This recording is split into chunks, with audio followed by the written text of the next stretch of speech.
In this video, we will show you how to open a Jupiter bank account. If you guys want to get started with Jupiter, you can use the links down in the description.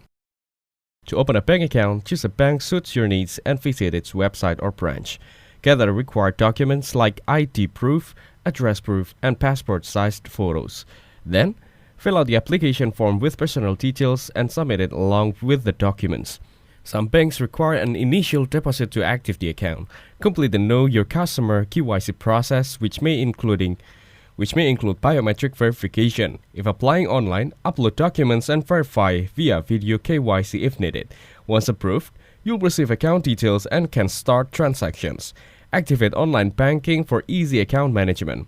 Create a bank account while making a playlist or posting a picture. That's 100% digital and 0% painful. From lost card panic to personalized spend insights, get speedy answer to all your 3M questions. So that's how to open Jupiter bank account. Make sure to use the links down in the description to get started with Jupiter. If this video was helpful, please consider leaving a like and subscribing to my channel. With that being said, I'll see you in the next video.